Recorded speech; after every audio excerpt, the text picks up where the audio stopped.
Tous, bonjour à toutes, bienvenue dans ce live spécial Nice-Slovaco, une nouvelle partie de plaisir, c'est le moins qu'on puisse dire. Pas très envie en fait de débriefer ce match, mais on est là, on est au rendez-vous avec mes acolytes du soir qui, je vous le cache pas, vont assurer un maximum le spectacle. En fait, vous êtes un peu, je sais pas, vous êtes un peu Sofiane Diop et Mario Lemina, genre les deux seuls qui tiennent la route. Et après, on essaye autour de faire quelque chose de cohérent, mais ça foire totalement. Écoute, je vais accueillir le Sofiane Diop de l'émission d'abord, le côté créatif, la jeunesse qui incarne la nouvelle génération. C'est Pancho. Salut Pancho, comment ça va? Avant sa blessure, hein, s'il te plaît pour Sofiane Diop. Salut Très Sky, salut Alric. Écoute, autant ravi d'être là que consterné par ce qu'on a vu hier soir. Mais bon, voilà, il y a quand même, je pense, pas mal de choses à dire, peu de positifs. Mais voilà, pour moi, à titre personnel, c'est thérapeutique ce soir, donc je suis très content d'être avec vous les gars.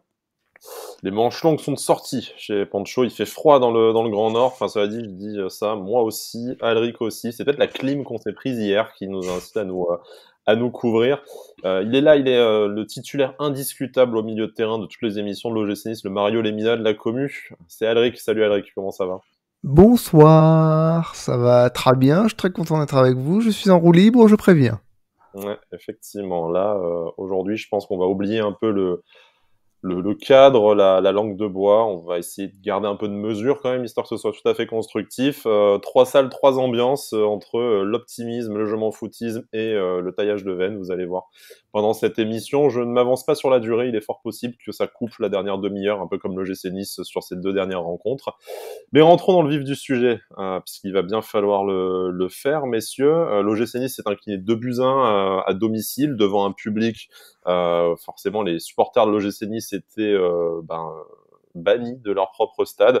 Un peu moins de problèmes pour les supporters de Slovaco, visiblement. La magie des invitations distribuées par le club. Mais bon, c'est bien d'offrir un match à domicile en plus en Coupe d'Europe à ce petit club tchèque. Voilà, 2-1. Une performance qui n'est pas sans rappeler le match face à Troyes, si ce n'est que les Aiglons ont mis tout à côté. Donc en fait, une fois que Slovako nous a donné son but habituel, c'était vachement plus dur de gagner en inscrivant rien d'autre de toute la partie.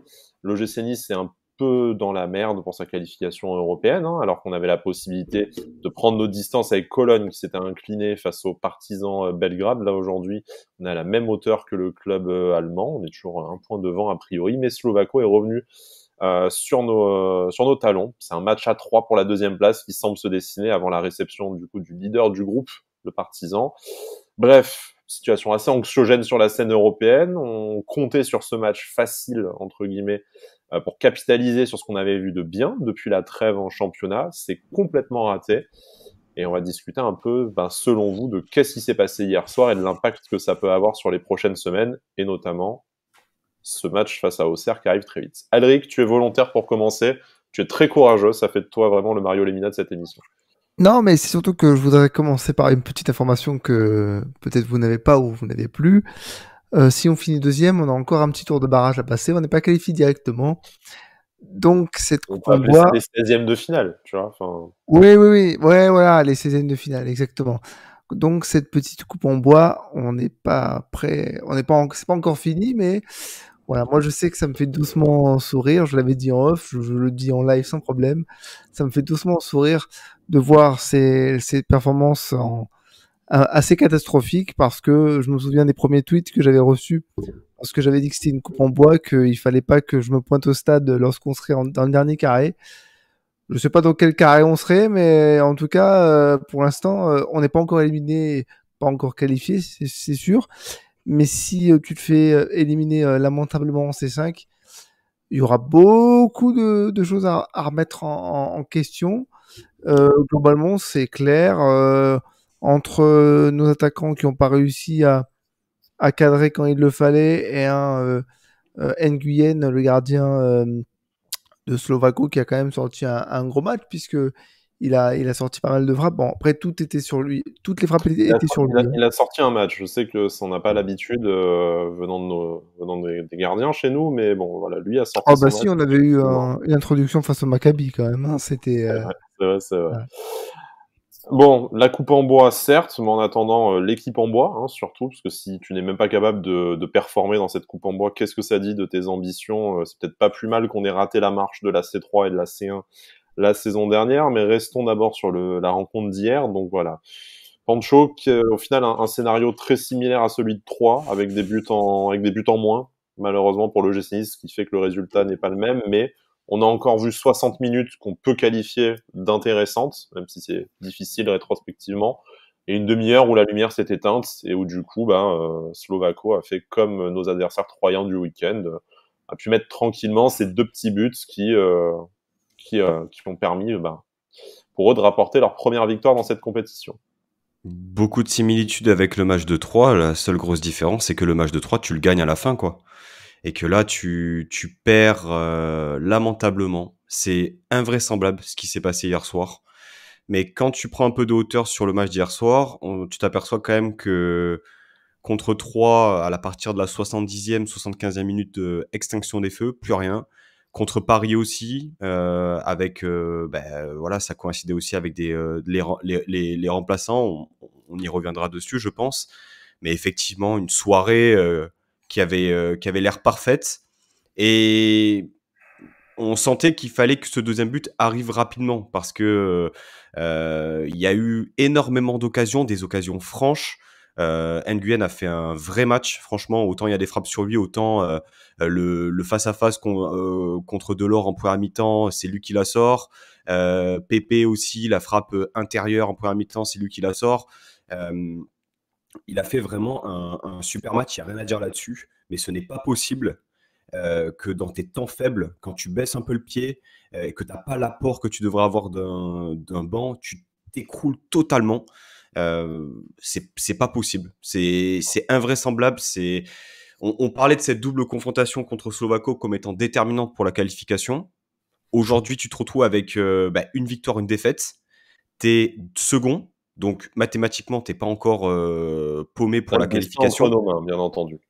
Ouais, mais t'es à 3 points du Partizan, qui a la différence de but pour lui.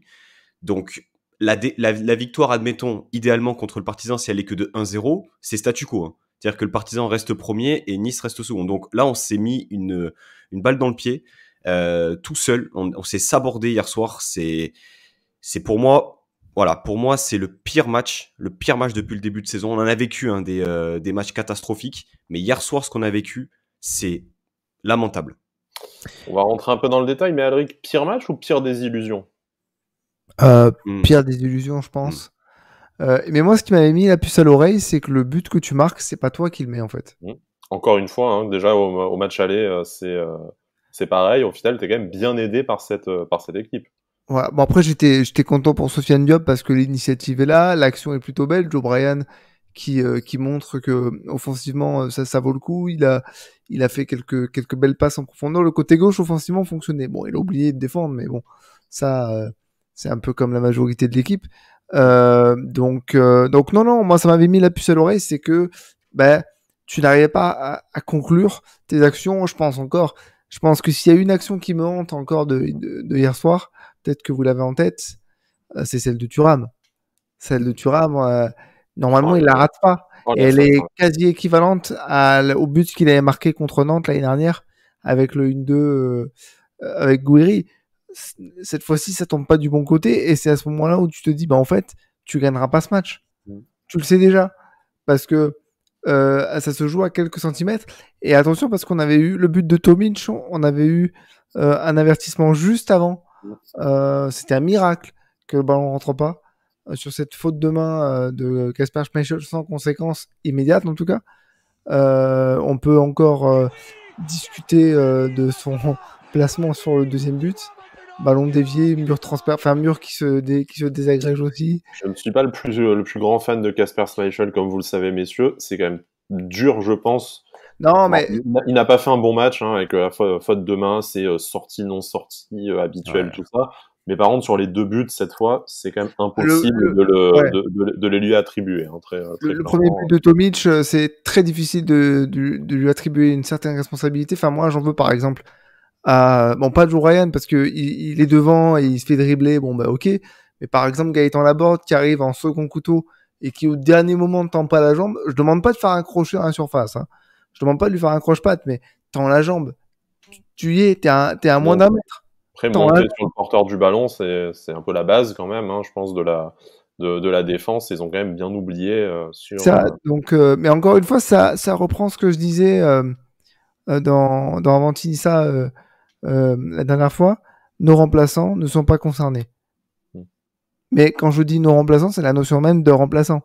Si tu n'es pas dans le 11 titulaire, tu n'es pas concerné par le match. Alors après, je parlerai pas des rentrées catastrophiques de on va en parler, et je sais plus qui d'ailleurs. Des rentrées. Voilà, donc c'est non, mais nos remplaçants sont pas concernés. Il y a que notre 11 titulaire qui a fait un match qui était correct avant l'égalisation et qui s'est transformé en cataclysme absolu à partir du moment où Slovako a réussi à rentrer dans notre tête en fait. Parce que t'aurais pu très bien te contenter d'un petit 1-0 pour Ave. Ça faisait le job comptablement. On aurait pu après critiquer la manière et tout ça, mais c'est ce que je me suis dit à un moment donné. On a tellement voulu marquer ce second but qu'on a presque oublié des fondamentaux en défense et à un moment donné, je me posais la question, est-ce que le mieux c'était pas de fermer la boutique et de mettre le bus, quoi. On n'est pas capable de toute façon de gérer des matchs. Après, tu l'as dit, hein, quand ce deuxième but n'est pas venu avant la première période et avant l'heure de jeu, je pense que tous les supporters l'OGC se sont dit que ce match, on ne le gagnerait pas. Il n'y a eu aucune surprise au final avec l'égalisation de Slovako. Le train était passé en première période où tu dois rentrer facilement avec 3 buts à 0. Ouais. On n'imaginait sûrement pas le perdre. On a été surpris de la nullité de nos joueurs et de la nullité de l'arbitrage aussi, hein, même si on ne va pas se cacher là-dessus, mais il faut en parler comme d'un fait de jeu. Mais avant d'arriver à cette fin de match, je voudrais qu'on commence par le début. L'émission est un peu décousue. Bon, c'est à la fois le but du live Twitch et puis voilà, on n'a pas trop envie de mettre les formes et de la cohérence puisque le GCNIS n'en est pas capable. Je vois pas pourquoi nous on le ferait. Retour du 3-4-3 qui avait plutôt bien fonctionné ces dernières semaines et on l'a vu pendant 45 minutes que effectivement c'était bien d'avoir Mattia Vitti qui faisait ce rôle limite de piston gauche par moment en suivant Joe Bryan. Il y avait une vraie interaction entre les deux. Ça permettait aussi à Sofiane Diop d'un peu plus se mettre au cœur du jeu, de distribuer. Il peut encore finir avec 2 passes décisives, hein, hier soir si les choses tournent mieux devant le but. Ce milieu de terrain, Lemina Thuram, qui était installé, qui était censé être indiscutable, et on va voir s'il est à nouveau discuté. Seul changement, majeur, c'est Lotomba qui, suite au petit pépin physique de Youssef Attal, qui revenait dans le 11 pour notre plus grand malheur. Mais magnifique tresse rouge au milieu des cheveux noirs, hein, probablement un hommage au club, mais il fallait pas, Jordan, vraiment, il fallait pas. Il avait une tresse bleue, je crois, contre le Paris Saint-Germain lors de sa rentrée. D'ailleurs, je n'avais pas compris, mais bon, c'est un détail capillaire. Voilà. D'accord. Bon, on en est à ce niveau d'analyse. Je pense qu'on dit quelque chose de la saison de on peut pas parler sportif avec l'Automba, donc on va parler des cheveux. Hein, si, ouais, non, tu as raison. Je ne vois que ça. Est-ce que pour vous, et Kasper Schmeichel dans les buts puisque Marcin Bulka était malade, mais bon, on va peut-être. Ah voilà, c'est la question que je me posais parce pour être tout à fait transparent, j'avais pas vu la composition. Légèrement malade, effectivement. Voilà. Et je ne comprenais pas pourquoi il n'était pas dans les cages. Kasper Schmeichel, dont on ne va pas spécialement parler, puisque pas un bon match, mais pas incriminé sur les 2 buts. Donc ne tirons pas sur l'ambulance non plus, on le fait déjà suffisamment souvent. Mais est-ce que c'était le bon choix dans le 11, un turnover minimum des joueurs qui ont fait leur preuve ou qui avaient fait au moins une partie de leur preuve sur les derniers matchs? C'était enfin une espèce de continuité. C'était le bon pari pour Lucien Favre à ce moment-là, ou est-ce que pour vous, il y a des oubliés dans ce 11? Pour moi, c'était intéressant de voir un peu de continuité, autant dans le dispositif tactique que dans le choix des joueurs, parce que tu parles de rotation minimale, mais c'est une contrainte finalement. La titularisation de Schmeichel, elle est due à l'absence de Bulka, et Lotomba, c'est dû à la blessure d'Attal. Sinon, sans doute que Bulka aurait joué et Attal aurait été titulaire. Moi, j'apprécie ce 3-4-3. Il est vrai que lorsqu'on parle de ce dispositif-là, on parle du manque de profondeur en défense centrale, notamment, du fait qu'il y ait que 2 milieux de terrain, mais c'est cohérent. C'est cohérent dans le jeu parce que les Pistons prennent cette largeur-là, ça circule assez vite, il y a du rythme. Diop est très à l'aise dans ce rôle, voilà, dans le demi-espace où justement il joue le rôle un peu de meneur de jeu excentré. Pépé aussi est très à l'aise parce qu'il est plus proche du numéro 9 et il a un peu plus de liberté, il est plus axial aussi dans ce poste-là et dans ce dispositif-là. Donc, par rapport à ça, franchement, j'ai trouvé ça intéressant et même, je me suis dit, ok, donc équipe type en présence, c'est un match à ne pas rater. On affirme on va dire notre ambition et notre volonté de gagner le match par rapport à ça. Voilà, c'était finalement, à mon sens, le bon choix. Mais il y aura sans doute de la rotation sur le match d'Auxerre ce week-end. De manière plus pragmatique, le fait que tu fasses peu de rotation, c'est aussi parce que tu as quelque chose à jouer dans tu avais quelque chose à jouer dans cette compétition avant ce match. Tu savais très bien qu'en prenant 3 points, tu faisais un grand pas vers la qualification et tu commençais à envisager de jouer la première place qui compte puisque tu passes directement en 8e, c'est ça? C'est ça. Donc non, c'était de manière pragmatique. Je pense aussi que Lucien Favre raisonne comme ça. Après, il sait très bien qu'il va y avoir des changements qui seront obligatoires face à Auxerre de par la suspension de Dante notamment. Donc, on aura certainement un retour à 4 derrière. J'ai du mal à imaginer un Sorensen à 3 ou même un Rosario parce que voilà quoi. Tu vois, le niveau d'analyse, c'est je fais des onomatopées quand même pour. Ouais, non mais. Donc non mais. Au moins déjà c'est bien, hein, mais bon. Voilà, donc je pense qu'il n'avait pas trop le choix, que ce soit de par les forces en présence, mais aussi parce que si tu as de l'ambition sur ce match-là, tu dois aligner ta meilleure équipe. Et clairement, hormis peut-être Attal, la meilleure équipe, elle était sur le terrain hier soir. Tu peux pas faire beaucoup mieux. Donc voilà, moi je suis très déçu par rapport au fait que quand même, avec le trio d'attaque que tu as devant, t'arrives pas à casser la cage. Ouais, c'est la déception de la soirée, hein. On se le disait en off. Bon, tu t'es pas censé prendre 2 buts à chaque match, mais bon, c'est sûr que si t'en mets 6 à l'heure de jeu, tu le vis différemment. Mais on va reparler de ça, messieurs. Ce que j'ai lu quand même comme principale critique, ça va nous emmener sur le sujet des remplaçants, du coup, que tu commençais à aborder, Alric. Ce que j'ai lu comme principale critique hier à l'encontre de Lucien Favre, c'est que les changements sont arrivés trop tardivement et qu'il y en a eu trop peu, hein, seulement 3 changements, et puis dont 2 où le match était déjà en train de se retourner de toute façon. Est-ce que Lucien Favre a vraiment la possibilité de faire mieux, considérant son effectif, les forces en présence? Est-ce qu'il y a eu un regret pour vous dans les changements? Voilà, on le rappelle, Diop qui sort sur blessure et c'est Gaëtan Laborde, seul remplaçant offensif, quasiment poste pour poste. Bon, il y avait aussi Rara Chilier, c'est vrai, mais ça me semble plutôt logique. Brahimi qui remplace Delors et Bard qui remplace Joe Bryan. Est-ce qu'il y avait mieux à faire? C'est difficile à... Ouais, oui, ou ne pas faire. C'est difficile à dire. La réalité, c'est que peu importe les changements qui ont pu être faits hier soir, ils n'ont rien apporté. Voilà.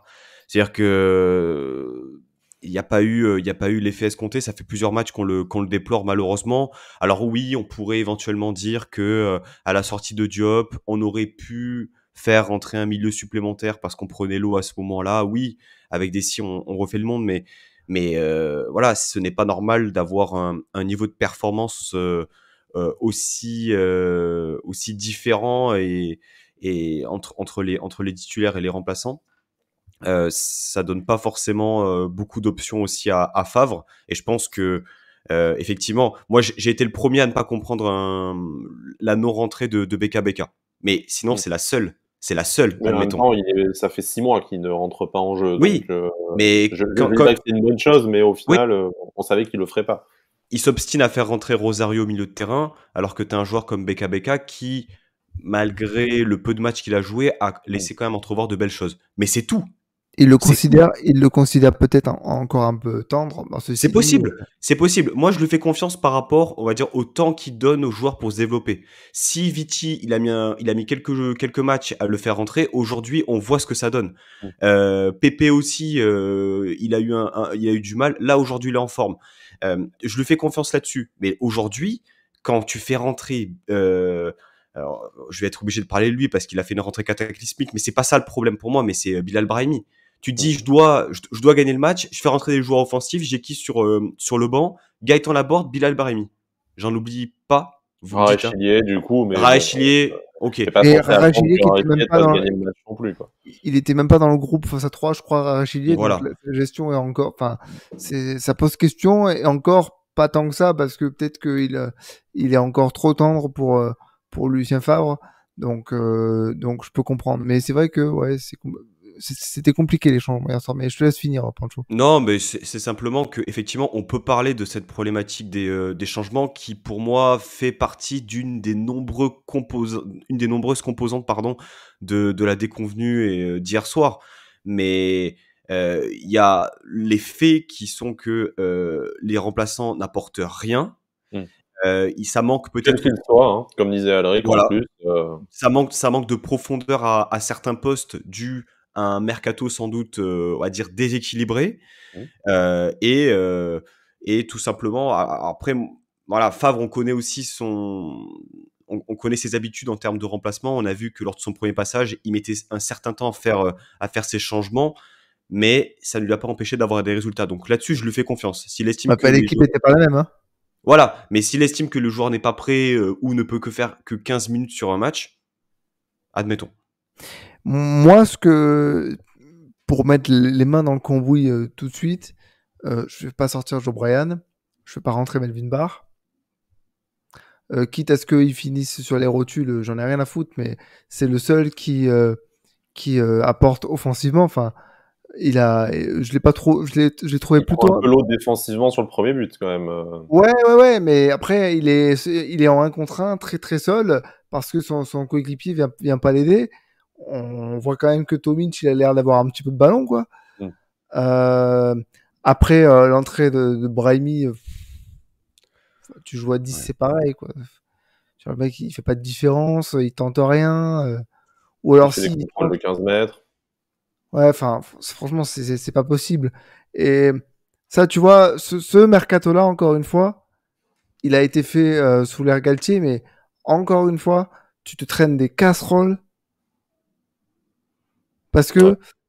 comme on l'a recruté l'hiver dernier, peut-être qu'ils se disent oh mais on peut pas le revendre tout de suite. Et j'ai même envie de te dire, vu ce qu'il montre là, Donc, qui va remettre 7 millions dessus? voilà, qui c'est qui va remettre 7 millions et encore, qui c'est qui va se dire tiens c'est un bon joueur, on va le prendre. Mm. Donc voilà. Et après, le troisième changement, il est obligatoire parce que c'est Sofiane Diop qui se blesse. J'aurais peut-être vu en fait dans cette rencontre, ça va peut-être vous faire bondir ce que je vais dire, mais j'aurais peut-être vu un seul changement offensif, un seul. C'était celui de faire sortir Andy Delors à la limite, qui pouvait vite être cramé étant seul devant et faire rentrer Gaëtan Laborde. Mais à partir du moment où tu perds ton maître à jouer offensif, qui est Sofiane Diop, tu pars avec un handicap.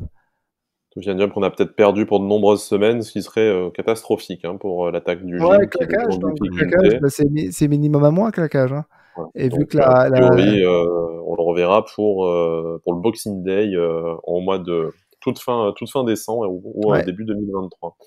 Bon, Lucien Favre, on a compris qui n'est certes pas un amateur de changement, qui n'avait pas forcément le matériel sur le banc de faire beaucoup mieux. Ça pose la question de l'apport des remplaçants quels qu'ils soient. Est-ce que c'est une question physique? Est-ce que c'est une question mentale? On ne sait pas très bien, mais ça dure et on le répète déjà. Se répéter au mois d'octobre quand on fait des émissions, c'est quand même inquiétant. Ça veut dire que la saison est déjà très très longue alors qu'elle ne fait que commencer. Par contre, est-ce Est-ce que du coup, vous pensez tout simplement que là, on retombe dans une spirale où on se dit qu'on est extrêmement fragile et que si la défense ne tient plus la baraque comme elle faisait un peu sur le début de la saison, ça va être extrêmement compliqué de prendre des points jusqu'à cette trêve hivernale à la Coupe du Monde? Ou est-ce que vous pensez que on a un peu péché à cause de l'enchaînement des matchs, du manque d'expérience en Coupe d'Europe, et que quand même face à Auxerre, il faut commencer à regarder, il faut penser que quand même c'est possible de prendre les 3 points avec les joueurs qu'on a sur la pelouse. Ou est-ce qu'encore une fois, il faut tout changer? Enfin voilà. Pour vous là, en fait, c'est une façon extrêmement compliquée de vous poser la question qui est pourtant simple et qui est la suivante, c'est quels sont les enseignements que Lucien Favre doit retenir de ce match? Est-ce que du coup c'est un match qui est éliminatoire pour certains joueurs et qui va en profiter à d'autres? Est-ce que c'est la mort du 3-4-3? Enfin voilà. Vous, à la place de l'entraîneur, qu'est-ce que vous retenez de cette défaite? Est-ce que c'est un coup au moral anecdotique, ou est-ce que c'est aussi les limites de ce qu'on a vu depuis une semaine? On va dire que malgré toute la colère, toute la tristesse qu'on a pu éprouver hier soir, je pense pas qu'il faille remettre en question le dispositif tactique. On va dire. Pour moi, c'est pas réellement tactiquement, c'est mentalement. Déjà, on n'a pas été solide, et c'est physique aussi. Franchement, ce n'est pas normal et ce n'est pas acceptable qu'il y ait euh, un écart physique et un non-match à 20-25 minutes de la fin. Je serais pas de cet avis-là. Je pense pas que la solution passe par une défense à 4, etc. On a vu que suivant l'adversaire, suivant les forces en présence, Favre s'autorisait à changer certaines choses. Bon, euh, par contre, on a vu des belles choses depuis la trêve. On a vu un beau match au parc. On a vu 70 minutes très bonnes contre 3. Là aussi, on a vu, on va dire, 60-65 minutes de très bon Non. niveau. Non. Non mais, attends, je termine, Alric. Tu perds ce match, tu ne dois jamais le perdre. Tu as failli là-dessus, ok.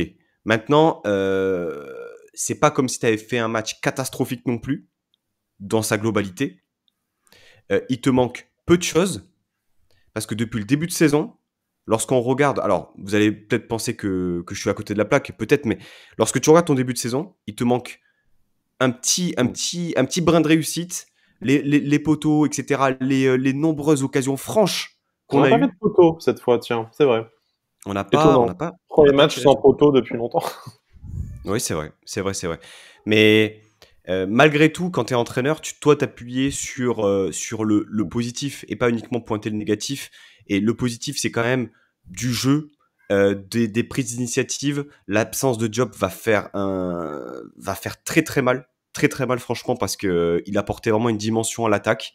Donc on va dire que c'est surtout cette absence-là, moi, qui me fait peur pour les prochains matchs. Parce que concrètement, aujourd'hui, dans ce style-là, tu le remplaces par qui? Ilié, beaucoup trop tendre. Brahimi, pas copain Non, avec le non. ballon, comme dirait Club Nissa. Ouais. Je vois pas. Mais il faut pas être dans le. Même si nous, supporters, ça fait très mal ce qu'on a vécu hier soir. Je suis Favre, je m'appuie sur les choses positives que j'ai vues et j'essaie de capitaliser dessus. Voilà, parce que t'as pas le choix de toute façon. Ouais. Ce qui était le but de ce match, malheureusement, mais voilà. Après, la saison est encore longue. Elle est déjà très très longue. Alric, toi, voilà. Je suis pas d'accord avec l'analyse que tu fais du match. Pancho, on n'a pas fait un bon match, et c'est pas la défaite qui me fait dire ça. C'est parce que en première mi-temps, moi, il y a des choses qui m'ont quand même choqué, et c'est pas parce que je buvais des bières avec des copains que j'ai oublié de regarder, enfin de noter ça. Mais il y avait des espaces dans la défense de Slovako qui me font dire que si tu plantes pas face à des équipes qui laissent des boulevards, au point que Viti, il part de son camp, il arrive quasiment à l'entrée de la surface, je me suis dit, il va envoyer une patate et on va rien voir. Si t'arrives pas à fracasser une équipe comme ça avec les joueurs que t'as au milieu de terrain, offensivement et devant, mais t'iras pas marquer en Ligue 1. La Ligue 1, c'est hyper resserré, encore plus chez les promus, c'est hyper resserré, c'est hyper physique. Et hier soir, t'arrives pas à claquer des buts.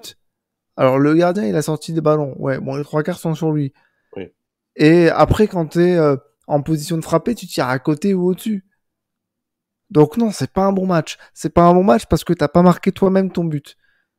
Je le rappelle, hein, mais c'est parce que c'est contré par un défenseur bien largement que le ballon rentre. Voilà. Donc c'est pas un bon match pour moi. C'est pas un bon match et c'est pas parce que tu multiplies les occasions que tu peux tirer énormément de positifs. Je veux dire, normalement, avec tous les tirs que t'as, tu dois mener au moins 4-0 à la mi-temps sans qu'il y ait rien à dire. Et je suis totalement d'accord avec toi, Alric, là-dessus, hein. On se doit d'être beaucoup plus réaliste. Mais ce qu'on voit dans le jeu, dans le contenu, et c'est pas uniquement, on va dire, offensivement, mais c'est plus dans l'aspect maîtrise. Euh, Maîtrise face à quelqu'un qui t'attend derrière, heureusement que t'en as de la maîtrise.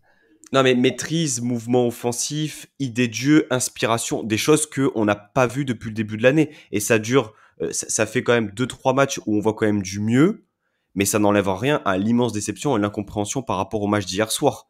Mais Mais quand t'es entraîneur et quand t'es supporter, soit ce soir on se taille les veines et on regarde plus la fin de saison, ou soit on se dit, ben il y a quand même eu des belles choses. On a fait des choses catastrophiques, c'est vrai. On n'aurait jamais dû perdre ce match. Slovako, c'est, je pense, l'adversaire le plus faible qu'on ait joué cette saison. Et on a perdu lamentablement à domicile. C'est une honte absolue là-dessus. Je ne remets pas ça en cause. Mais par contre, soit on est dans le catastrophisme et on s'en sort pas, ou soit on s'appuie sur justement un dispositif qui fonctionne bien, un match à Viti très bon, un Delors beaucoup plus à l'aise dans le jeu, un Pépé qui renaît un peu de ses cendres, un Lemina toujours au top. Enfin, vous voyez, il y a quand même des choses sur lesquelles mais oui, il y a des choses, il y a des choses positives, mais c'est des choses positives qui datent pas de hier soir, c'est des choses positives qui datent d'avant. Ce que je veux dire, c'est que Date toutes les d'il y a une bonnes semaine. Tu vois, elle date pas enfin, elle date pas non plus Paris, du mois Paris d'août. et pas avant, hein. Oui, voilà. La Non date mais On a d'après. vu, on a vu des mouvements offensifs depuis, on va dire Paris, des choses qu'on n'avait jamais vues avant, des jeux à 3, des percussions, des dédoublements. Je pense que le but de Diop, c'est un exemple parfait de ce qu'on ne voyait plus. C'est un jeu à 2 avec Brian qui joue donc dans la profondeur avec Diop. Ce sont des choses simples, mais qu'on ne faisait jamais. Un dédoublement, c'est quelque chose de basique pourtant. et oui, voilà. Sauf que pour moi, les idées de jeu, parce qu'on dit oui, on a vu des idées de jeu, on a vu des choses intéressantes. Ouais, mais enfin, t'as pas gagné, t'as pas marqué. C'est ça le problème. Tu marques pas. Et le principe du foot, quand même, pour pouvoir engranger des points et gagner des matchs, c'est marquer des buts. On ne marque pas. Donc, ok, on a vu des choses intéressantes contre Paris. On n'a pas beaucoup marqué face à Paris. C'est normal, c'est Paris. Mais putain, si t'es capable d'en planter 3 1 contre 3, hein, désolé, là, tu dois être C'est nerveux, pardon. tu dois être en mesure de faire la même chose. Et on va pas me faire croire que Slovako, c'est quand même un peu plus fort que 3. Hein. Non, c'est juste qu'on a fait preuve de, de, de, de panique devant les buts. Il n'y a pas seulement de manque de réussite, il y a un manque de justesse technique. Mais ça, c'est depuis le début de la saison. C'est-à-dire que on fait un peu de passe-passe, on joue un peu à la baballe. Et dès que tu es dans les 30 derniers mètres, tu sais plus quoi faire avec le ballon. Donc hier en première mi-temps, tu étais un peu aidé parce qu'il y avait des largesses défensives que normalement tout coach qui se respecte n'accepte pas quoi. Enfin, je veux dire, tu as perdu le match aller chez toi, tu veux encore défendre tes chances de te qualifier parce que mathématiquement c'est encore faisable pour Slovako. Bah, tu prends, tu mets le bus, tu laisses rien passer. Mais hier soir, si Viti était capable d'aller faire un sprint de 80 mètres, je suis désolé. Là, c'est juste parce que nos joueurs ont été défaillants. Et ils ont été défaillants techniquement. Il y a des buts qui étaient tout faits quand même hier soir. Et que t'as pas réussi à planter.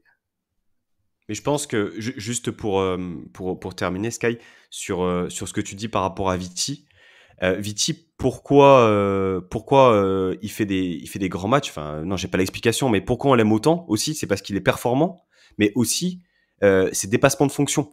C'est-à-dire que le match contre 3, il sort de sa zone de confort là, et je pense que la confiance qu'il a dans son jeu, elle est pour l'instant pas transposable à tous les joueurs qui par moment eh bien, vont un peu plus loin. On voit Todibo dans ce dispositif-là être beaucoup plus présent offensivement, à tenir un peu la balle, etc. Mais bon, c'est... Voilà. Voilà, Je voudrais typiquement, qu'on pour revenir sur ce que dit Nissar Deta sur le chat, qu'un joueur comme Pépé ne provoque aussi peu face à une équipe aussi faible, Mm. c'est assez terrible. C'est exactement ça. Tu vois, par exemple, Pépé, il a du mal, il a du déchet, mais bon, il marque son but contre 3 et il provoque un penalty. Mais hier, mais on aurait dû en avoir 6 de penalty. Il aurait dû mettre le feu dans la défense. Et ils ne font rien de tout ça. Et moi, tu peux me parler de redoublement de passes, de jeu à 3, de ce que tu veux, de 1-2 dans la surface de réparation. Si tu joues contre des plots et qu'en plus tu marques pas, ça ne vaut, pour moi, ça vaut rien. Ok, bon, c'est l'éternel débat entre le résultat et l'identité, enfin la qualité de jeu. Bon, l'idéal, c'est d'avoir Parce les deux, que l'année dernière, évidemment. l'année dernière, on avait des résultats, mais avec un jeu catastrophique aussi, hein. Non, mais c'est bien Effectivement. de bien jouer, mais si tu cadres pas une frappe, Bon, Tu cadres. on va Oui. peut-être pas refaire ce débat aujourd'hui, parce que bon, moi, enfin, vous connaissez ma position là-dedans, mais malheureusement, je pense que le Chinese aujourd'hui, bah, ni l'un ni l'autre, donc c'est assez dommage, même si ça s'améliore un peu du point de vue du jeu. On va pas non plus se gargariser de ce qu'on a vu face à deux équipes extrêmement faibles, hein, que ce soit Troyes ou Slovako. Mais terminons juste et rapidement, si vous me le permettez, messieurs, sur le carton rouge reçu ouais, par Jean-Pierre scandale. Todibo. Bon, je pense qu'il n'y a pas grand-chose à dire. Il n'y a même pas faute en réalité. Il passe devant et c'est un duel à l'épaule. Donc ni il y a faute, ni il y a rouge. Et puis, bon, ça n'excuse pas la fin de match, même si le but est inscrit sur le coup franc qui suit. Je pense que le match, on l'aurait perdu d'une façon ou d'une autre. Mais voilà, c'est un scandale. Alric, Pancho, est-ce qu'il y a un autre mot là-dessus? Bah, dès lors que tu siffles faute, Mm. t'es obligé de mettre rouge. Donc je pense que l'arbitre, il a peut-être pris une décision beaucoup trop hâtive là-dessus, et il se voit contraint, c'est un bien grand mot, mais contraint de mettre rouge parce que bah, il peut pas mettre jaune là-dessus. Ah oui, dans sa logique, S'il y a faute, tu vois, sportive à lui, dans cette oui. logique de siffler faute à cet endroit-là. Après, moi je pense qu'il y a un autre problème aussi, c'est que si tu veux développer une nouvelle compétition européenne, eh bien il faut qu'elle soit aussi à la hauteur de l'Europa League, de la Ligue des Mm. Champions et d'autres compétitions européennes. Il n'y a pas la VAR Il y a la, en il y a conférence pas la League. VAR, il y Il a n'y a pas pas la la VAR. VAR, parce que s'il y a la VAR hier soir, il y a absolument pas penalty, il y a pas penalty, carton rouge. Il y a pas du tout carton rouge, parce qu'il y a Et ça, c'est contact, scandaleux. Donc il y a contact. c'est encore plus une coupe en bois, du coup. Non, parce que si en plus, t'as pas les mêmes moyens dans chaque compétition qui sont organisées par l'UEFA, parce que ça s'appelle l'UEFA Europa Conference League. Il y a Mm. juste le mot conférence qui a été rajouté. Pourquoi? J'en sais rien. Mais voilà, c'est une compétition organisée par l'UEFA qui répond à des normes similaires à l'Europa League, pas à la Champions League, mais à l'Europa League, et tu n'as pas les mêmes moyens, mais c'est encore plus une coupe en bois. Une coupe en bois avec une équipe en bois, hein, du coup, qui ne parvient même pas à briller dans cette compétition. Bon, on est dur, hein, forcément, après une Non, défaite et non, on n'est pas dur. On est là, je pense qu'on est juste. Et je pense qu'ils ont besoin d'entendre ça, les joueurs. Qu'on en a plein le cul de voir toujours les mêmes erreurs. Et surtout, le fait qu'on a l'impression que ça ne réagit pas dans la tête des joueurs. Parce que aujourd'hui, je me pose la question s'ils sont conscients du niveau d'agacement qui se propage autour d'eux. Et parce que parfois j'ai envie de. Parce que une fois, Jean-Claire Todibo avait repris un de nos tweetos assez sèchement sur des a priori rumeurs qui circulaient. Mais là, avec tout ce qui se dit sur Twitter, et pourquoi il n'y en a pas un qui réagit en disant les gars, on voit, on est conscient, au moins ça. Au moins ça, qu'on ait vraiment l'impression de ne pas être pris pour des cons. Je Parce suis, que là, je suis pas sûr que ça servira à grand chose. Moi, je préfère croire Ça reste encore des beaux qu'il retourne discours, au hein. boulot. Voilà, ça reste encore des beaux Ouais, discours. On en vous a eu savez très plein. bien que si ça vient de Et, Mario Lemina ou de Jean-Claire Todibo, ça n'a pas la même résonance Bah, que. déjà oui, les enfin, Mina, après, on en veut à aucun des deux. Donc, en fait, tu vois, c'est enfin, ça. Non, Bah, mais les parce que Mina, on c'est les accepterait le leaders. discours que d'un joueur qu'on apprécie déjà. Tu vois, si c'est Jordan Lotomba qui le dit, il se fait fumer, quoi, très clairement. Messieurs, en réponse face à Auxerre, déjà hein, ce dimanche, pour voir si le GNI s'est un peu remis la tête à l'endroit et si les progrès, si on peut appeler ça comme ça, entrevus depuis la trêve, suffisent à l'OGC Nice pour au moins redémarrer en championnat, à défaut d'assurer sa qualification en Europa Conference League. Bon, ce n'est pas perdu, il y a cette réception du Partizan et ce déplacement à Cologne en cas de capitalisation de points. L'OGC Nice a toujours la 2e place et mathématiquement même la première à sa portée, mais on a du mal à voir comment ce serait possible vu ce qu'on a vu jusque-là dans cette compétition et notamment hier soir. Messieurs, merci beaucoup d'avoir passé ce moment avec moi. C'était pas désagréable d'être avec vous. C'était quand même fortement désagréable de reparler de ce match, mais bon, pas plus que de l'avoir regardé au final. Donc voilà, en espérant que ce soit mieux dimanche. Merci tout le monde, vous retrouvez ce numéro en podcast de toute façon sur toutes les plateformes vidéo, YouTube et audio, Apple Podcast, Spotify, Deezer et autres, dans le week-end. D'ici là, malgré tout, Issa Nissa. Issa Nissa. Pareil.